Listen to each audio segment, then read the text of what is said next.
There are those projects where you're just more excited about than others. It's like, I've loved everything that I've gotten to work on, but this is one that the minute I started reading, I was like, oh yeah, I have to do this. And it was one of those that I was like, I don't care how it has to happen, but I will be doing this. And because I was like, you don't get those kind of, I would be perfect for this moments very often, but reading this one, I was like, ooh, yeah, like I really actually do think I would do great at this, and I really want to do it. Yeah, it was so awesome. It was just a great synergy.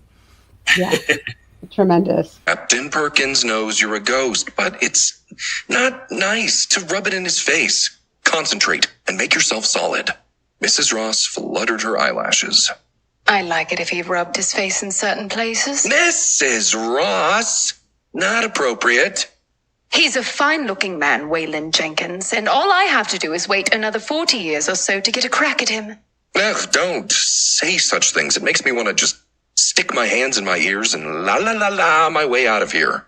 When he's dead, you do you. But for now, keep it clean, please. You are the most boring zombie I know. You don't know any other zombies. Does it make my statement any less true? Just get the door.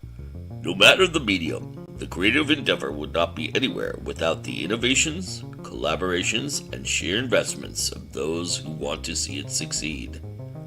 So here, we aim to take you beyond the creative process and to pick the brains of those who aim to bring art to the next level, going behind the scenes. The first time I met JD, she handed me the book, and she goes, read the first page. If this offends you, then we can't be friends. I don't know if I said we can't be. I'm not sure that's totally true. I don't know if I said we can't be friends, but I do sell the book that way. So it's 4 novellas, and that's what you can see. Yeah, you know what you're getting into. Yeah. But the collection is called A Wrinkle and Crime, and it does have a particular first line.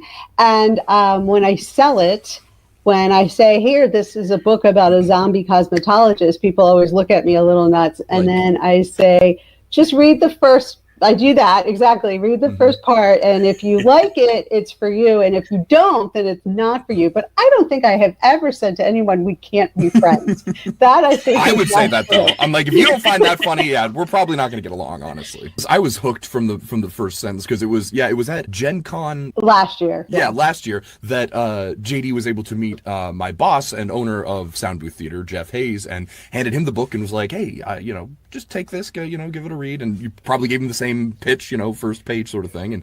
And I think that's about all he got through before handing it to me and going, read this. Just give that a little perusal on that first page. And, if you think that you'd want to do it, I think we should absolutely grab this project. And I was like hooked from that minute, Thank you. Well, I got very lucky because I wasn't even supposed to be at Gen Con, but I was for reasons. And I was sharing a table with someone. I was allowed room for 3 books, because they weren't charging me anything. Yeah. And I had that out. And someone was buying A Wrinkle and Crime when Jeff came over. So it was like the easiest pitch that I've ever had to do, because I was just like, oh, this woman was like, I can't wait to read this book. And I was like, yes. And Jeff, I would like to show you this book. This is the book I'd like to talk to you about. So let's set the stage. These are books that people are familiar with. They're published by Falstaff, and the way that Falstaff kind of does their thing, they kind of put them in like seasons, like episodics kind of idea, and this was part of that revolution, if I'm not mistaken. Am I right about that, JD? Yeah, that's exactly right. When I was starting to write, I could not figure out how to write a book. Like, I would think 100,000 words. What does that even mean? I can't imagine that. It's like trying to imagine $1 million in ones sitting on the table. Like, how big is that pile? I have no idea. But I knew that I could, because I had done NaNoWriMo before, like when it was a good thing and it was fun to do. And I knew I could write 50,000 words. So I figured I'll just write 30,000 words 4 times. And that is how I trained myself to write an actual longer work. And Ryan, you are part of Soundbooth Theater. Tell everybody a little bit about the evolution of that and what that is for people who don't know. Yeah, we're at a very exciting time for Soundbooth. Aside from the recent success of and ongoing success of Dungeon Crawler Carl, I personally have since I started with the company in about 2022, just immediately every single person that I met within the company and got to work with was just phenomenal. Like it really feels like one big family, and it's just it feels wonderful to be a part of it. And so much so that Jeff actually ended up in his home in Kansas City, Missouri. He ended up purchasing the property next to his house and wanted to create, eventually sort of a hub for Soundbooth Theater so that when we do productions, we can all meet in one place and have, big recording studios that can have, a whole room full of people so we can, live act with one another and that sort of thing. And, when he started talking about that becoming a reality, I jumped on board right away. So that's actually where I'm sitting right now, is in Jeff's second home here in Kansas City, Missouri. And I'm his first tenant. And it's just been, it's been awesome. It's like, you never know. I obviously got along with him well as my boss, but I was like, I don't know how living next to him is going to be and seeing him every day. And it's just been awesome. There's just been, it's just been a wonderful synergy. And the company has just grown into this and is continuing to grow into something that, I don't even know that we know what it's going to look like.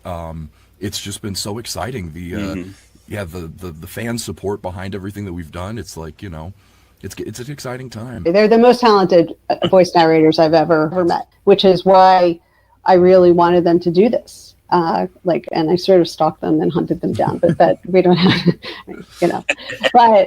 but I wanted them for it because I really felt, and I know, of course, Joe, you've read these, not just anybody could do them. I felt like there is humor, but there's pathos. There's, some really serious stuff going on, but of course it's also wackadoodle. It is a zombie cosmetologist, and he gets chased by pink flamingos at one point. I really had looked around, who could do this before, and really never found anyone. And so this was sort of sitting out there. There's a subtlety to even the dialogue in these books where there's a syntax to them that I think not just sarcasm, but there's kind of a pro culture referencing kind of element to them that kind of really has a cadence to it, right? And so I think that's what you were kind of saying, JD. Is it is difficult to pick up if you don't follow that. If it doesn't resonate right away. Would that be fair to say? I'm trying to get the cat out of the way. I think there's also a lot of in-jokes. I'll just tell everyone, everything I ever write will have a Princess Bride reference. So, and there are several Princess Bride references in this. And then there are some lines that even as the person who wrote them, listening to the audiobook is such a different experience that I have had to go, wait, what did he just say? And rewind it and listen to it again and go, that was funny. You're I'm good at this writing thing, honey. That was good. That was funny. There's this one line that's happened to where we're talking about this, in the very first novella, you meet this dude, bro, named Jason Teague, and Ryan does an amazing job making him just as obnoxious as he is. And he asks somebody hey, do you know Jason Teague? And someone says, yeah, he's the biggest actor. He's like Tom Cruise with less L. Ron Hubbard. And I listened to that line and I went, did I really write that? Because that was funny. That was really good, So there are these quick lines. Well, and I think one of my favorite things too is that you do not have you don't fall into ruts with your humor or your wit either. It's I will be completely caught off guard by how funny something is because it's unlike any other type of joke you've made before it too. There is one where it is a 2.5 minute story. Maybe I'm exaggerating, but let's say a minute and a half story just for a punchline at the end. It is one of those types of jokes that you're just huh. Why is she doing this? It's so funny. It's you have to appreciate the commitment to all of this backstory for just a punchline at the end, and you're yes, I'm so behind it. That's something probably a really good editor would have told me to take out, but I was too committed. And I'm glad you didn't. I'm so glad you didn't. Yeah. I was going to ask you, what is the process for kind of casting this and kind of finding the right voices and putting this together? How did you guys all work together to get the right cast to do this? Well, I've been the way that productions work at Soundbooth is usually the lead narrator. Now, it doesn't always have to be this way, but usually the lead narrator is also the director of the project. So you're working with, a full cast of people. We have about 30 voice actors at this point where you can choose from, with about, I would say our mainstay is about 5 or 6 of the lead narrators. And so, yeah, I just look at the whole thing, and, you have to consider budget versus, because, okay, I would say this one, the female characters are so wide and diverse. The whole cast is, but like I had to really think about who could really nail this hugely vast panoply of women that it was just, so well handled by Jessica Threet. And, yeah, so that's the really awesome thing about working at Soundbooth, is being able to, have a hand in every part of the production. Because so often in narration, you get your book. You sometimes with bigger publishers don't even get to talk to your author, and so it's just you get your script, you turn in your stuff, and you're done. And in this one, I'm able to look at production throughout the entire. I have a full scope of everything, and that's the really exciting part for me, is that the variety in the work. I'm working with all of the covers you see down at the bottom. I was working with our art director to create those, and texting Joel, JD, and going back and forth, like, how do we think of this one? And and it's just, it's such creatively fulfilling work. It's very, very cool. For people who don't understand the audiobook process, right? I would imagine that this is a little bit even more different than that. Even like you said, you guys are trying to set up an environment where you guys can work off of each other, riff off of each other, kind of like an animated show almost does in a lot of respects, right? Is that more of what it is like? It's more of like you do a line and then the next person does a line and that kind of thing. You guys kind of work through each other, or are you doing the audiobook narration kind of idea where you're 2 hours to record an hour kind of idea? How does the process work for Soundbooth in that respect? Well, we have 2 different methods. The most typical is, so like if I'm the lead narrator, what I would do is we all use the same DAW or digital audio workspace called Ableton, and you can record separate tracks. So I will put all of my narration into one track, and then when I have to switch to a character that I'm doing, I go to a different track, let's say track number 2. And then every time that I record for who I know is going to be for another actor, I'll put that in, say, all my female voices will be in track 3 for Jessica. And then that way, I will record everything. So even like reference lines, I will record what she will eventually say, so that it's there for spacing, and also can give her, without being like a line reading on like how to say it, it will give her an idea of the emotional tone of what she's expected to portray. So then I will record everything, and we usually do about 240 minutes of recorded audio in a set, and then I'll send that set, compress it and send it on to her, and then she can then visually see so easily where she has to go and record. Plus, she already has all of my lines that lead up to it and come after it for context, and then it helps, the actor understand the context of everything. I think a little bit better. So you're kind of doing the best of both worlds. Then you are combining the 2 mediums together, basically. Yeah, the acting medium with the audiobook narrator medium. So it's that's kind of cool. I like that idea. That's really the neat. other way that we do it is that if it does require a little more nuance, maybe, then we will do like a directed session where we will act live with one another. But yeah, it just kind of depends on the project. If you want to watch them, you can. Things like this, you can find it on their YouTube channel, and you can go and watch them do cold read. It was fun to watch. Like, I just loved watching the process, just take 1, take 2. And for whatever reason, take 3 always seemed to be the best. I guess maybe that's like, poor Ian. Third time's the charm, baby. Yeah, poor Ian had to keep trying it different ways. But it was super fun. So they're very transparent, like, about how they do it. There's actually, I actually ran across a short that they did of yours, one of your lines, JD. So they have one of Pluck and Cover up on there. Yes, they did. And they also did a troll poll like a long time ago. So this was last year, which is when you can sort of put your stuff in and say, hey, go ahead, like, take my stuff and beat it up.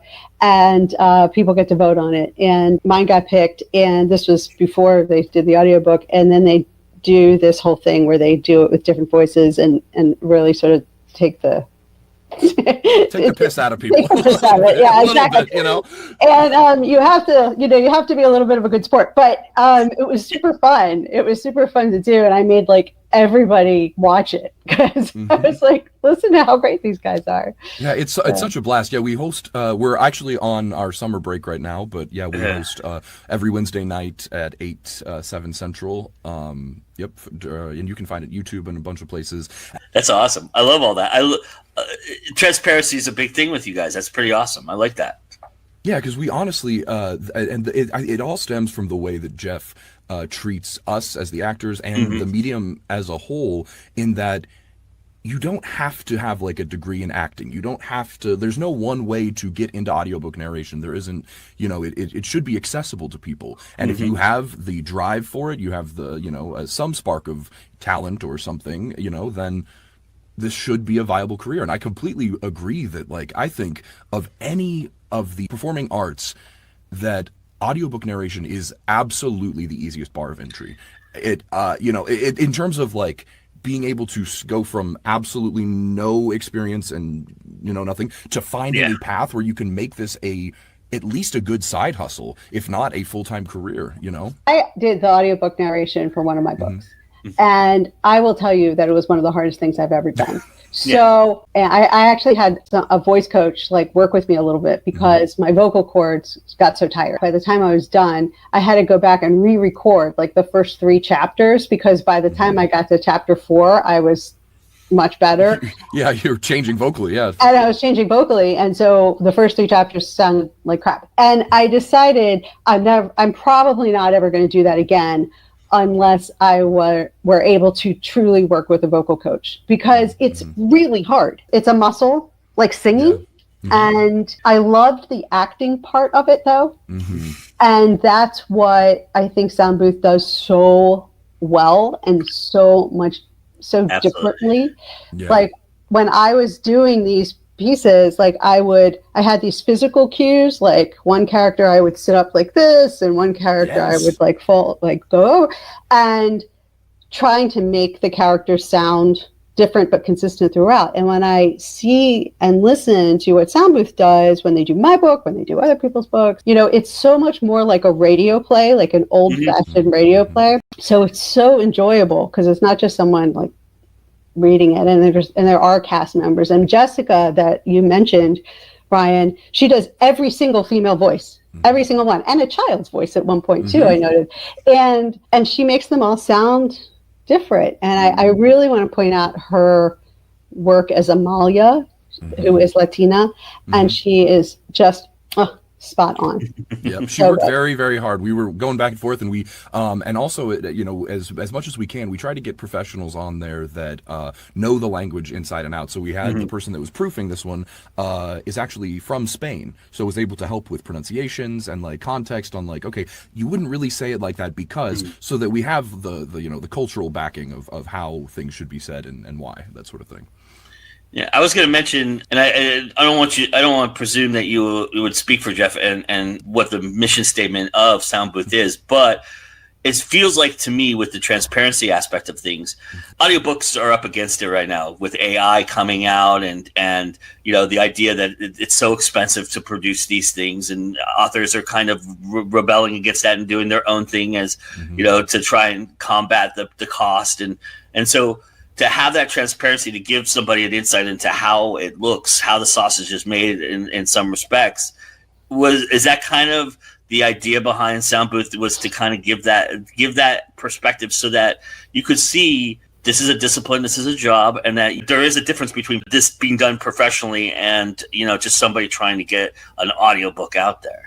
Yeah, definitely. I mean, I think obviously you hit it when you said that, there is a fear of AI and what it's going to do to, I think, a lot of the arts in many, many ways. But that is one area that we're not as worried about, because of we're very human first. And like, we want people to get to know us a little bit, at least through our performances and being able to live stream. And Jeff and his meticulousness in his work bleeds through and sets the tone for all of us to try to rise to the best that we can be as well. And it's like, I think part of it, with all of at least for me personally, with all the success that the Dungeon Crawler Carl has had, and that, this potential work that we have coming at us down the road that could be huge. And so I think I just look at it like, I want to give my absolute best in every production that I'm a part of, even, you know, if I'm lead, just a line, whatever it is. Like, it's like, I hope that that's going to be my best. And it's just because there are so many things against us with AI and everything else that it's like,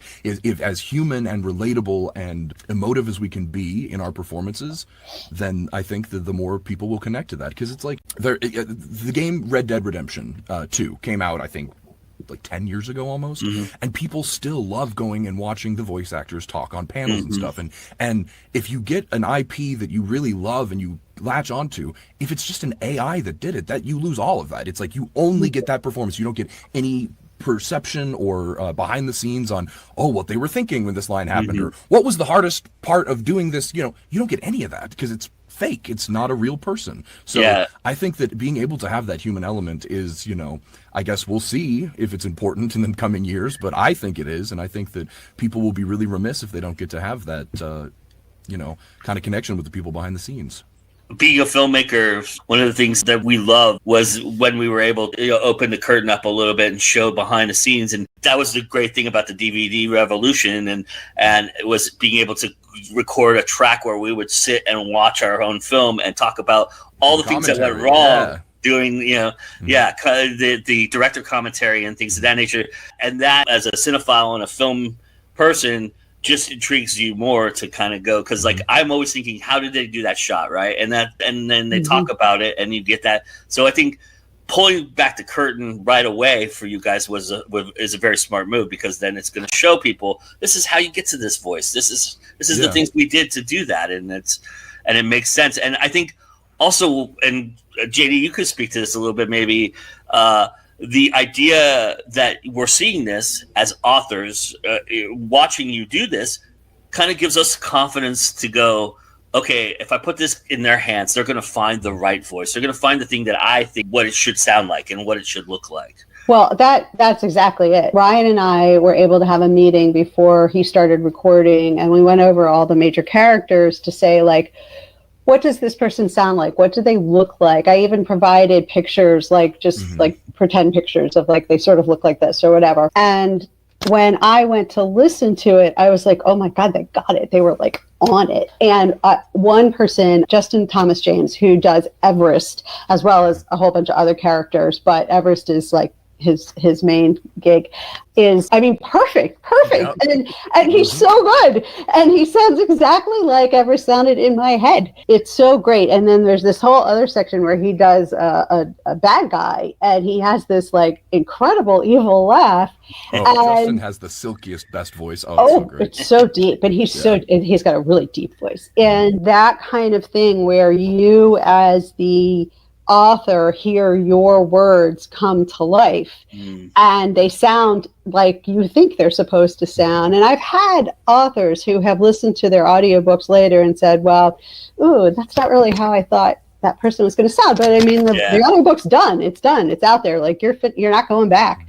So yeah, that was tremendous for me. I mean, there could also be the fear that this could be too hammed up. This could be too produced as well. There's kind of this fine line between putting something out there that's monotone and just one voice and going through it, which is most of these audiobooks, and why I haven't gravitated to them, to be quite frank, versus putting a cast together, doing a production like this. There's also that other extreme to that side of it where it gets way too campy, it gets way too overdone, it becomes too many voices at too many times. So finding that right balance, I would imagine, was a very, very important element to kind of producing this. Yeah, I mean, we think of it as, at least, you know, again, just speaking for me, but, you know, we are entertainers. And so, you know, a lot of people like, oh, don't worry what reviews say. Just don't even look at them. But like, I actually consider all my reviews very deeply, and not in any sort of personal way, but just as you want to get a clear view of the playing field and like what people respond to,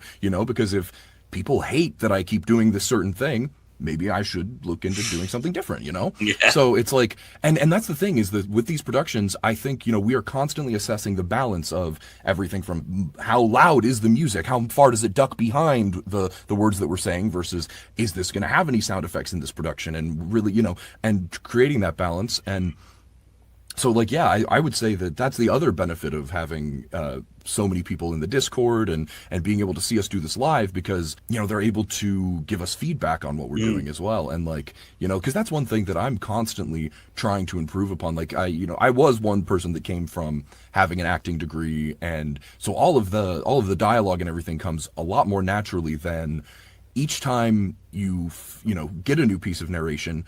You kind of decide like, yes, this is you speaking, but like, how much of me is in this, and how much am I going to lean toward an affectation on who this person is? And I was saying earlier that it's the easiest bar to get into, but I think it is, being a narrator is like, you are the workhorse of the arts industry, because you are doing 16-hour books that took, you know, twice, sometimes depending on the narrator, 3 times that to record it. And not to mention all of the background research you're going to do, or meetings with the author if that's allowed. And it's just like, and the technical expertise. There's technical expertise. I mean, if I say punch and roll to most people, they look at me like I'm nuts. So like, you have to know things. You have to learn the whole, like you said, the whole system to make sure that you're doing that. And I mean, for me, I love watching the background, like you were saying, Joe, and how films were made. I love all that. I was a radio, television, and film major in college. So I'm one of those people that counts camera angles, right? Like, how many cameras did they have? There were 6 camera angles for this one shot. You know how many times they did that? You know, I do that stuff. So when I was listening to this, you know, I'm always listening, like, who did which voice? I can figure it out, you know. I want to talk about your interface for a little bit, because downloading the app, going through this process, and for everybody who doesn't know, Pluck and Cover is absolutely 100% free right now on Soundbooth Theater. You can listen to this. You can see all this, what we're talking about. And then they do a brilliant job of putting it all together to get you to the next one, and to the next one, and to the next one. The interface is so easy. And I love the idea of how you chaptered it like that. Did you guys talk a lot about how this was going to look, and how the interface was going to have to have this kind of flow to it? Because I think people will appreciate that aspect of it. It's like listening to an album almost, and putting on a full album and just saying, okay, play. Even if you were to shuffle, it's the same aspect of it too. Yeah. No, bless you, Joe, for saying that, because we have gone through,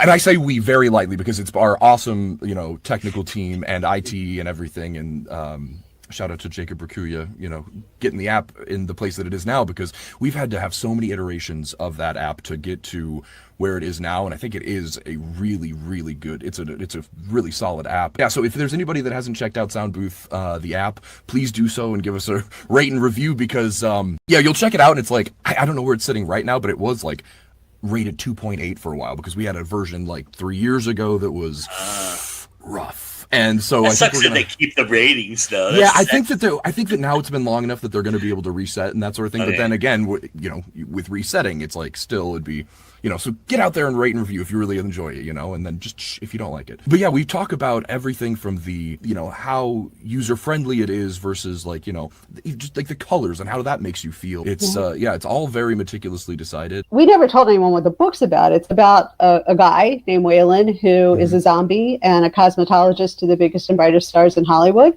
And he gets pulled into a murder mystery when bodies start showing up with limbs missing, and the local police captain thinks that the zombie is the perpetrator because he's doing it for the spare parts.